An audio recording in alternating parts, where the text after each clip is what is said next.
বাবা সাহেব আম্বেদকর এডুকেশন ইউনিভার্সিটির আন্ডারে যে বিএড কলেজগুলি আছে, ফরম্যাট অনুযায়ী আজকে আপনাদের বিএড কোর্স নিয়ে আলোচনা করছি। তার আগে বলি, আমার বিএডের semester 1, semester 2, semester 3, semester 4 practicum বই আছে।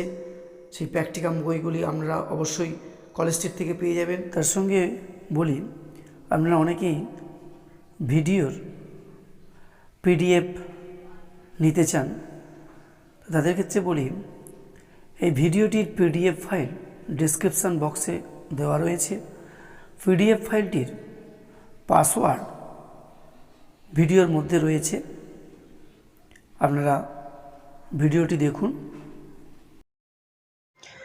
আজকে এটি বিএডের সেকেন্ড সেমিস্টারের মাইক্রো টিচিং নিয়ে আলোচনা করছি।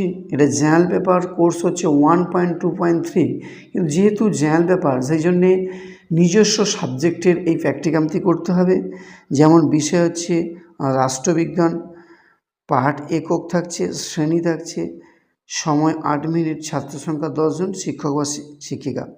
এখানে উপাদানে থাকছে প্রাসঙ্গিক উদাহরণসমূহ, পদ্ধতিগত বিশদীকরণ, ডান দিকে আছে উদাহরণ সহযোগী ব্যাখ্যা। না, এখানে প্রাসঙ্গিক উদাহরণসমূহ বলতে যে টপিকটা নিয়ে আলোচনা করছেন অবশ্যই তার প্রাসঙ্গিকতা থাকতে হবে, উদাহরণ সহযোগে ব্যাখ্যা দিতে হবে। বিষয়বস্তু স্বচ্ছ ধারণা, যেই বিষয়বস্তুটা আলোচনা করছেন তার অবশ্যই যেন স্বচ্ছ ধারণা থাকে। তারপরে সহজ সরল ব্যাখ্যা, যেন অবশ্যই সহজ সরলভাবে ব্যাখ্যা করেন শিক্ষক মহাশয়। তারপরে আছে মিথস্ক্রিয়ামূলক আলাপ আলোচনা। না, শিক্ষার্থীদের উদাহরণ সহযোগে পাঠ্য বিষয় যে বুঝবে এই রকম উদাহরণ বা উৎসাহ নিয়ে তাদের কিন্তু শ্রেণীকক্ষে ক্রিয়া প্রতিক্রিয়ার মাধ্যমে তাদের অংশগ্রহণ করতে হবে এবং তাদেরকে বোঝাতে হবে। তারপর বিষয়বস্তুর সঙ্গে আন্তঃসম্পর্ক, না বাস্তবের সঙ্গে কীভাবে সম্পর্ক থাকছে বিষয়ে, সেটা কিন্তু এখানে তুলে ধরতে হবে।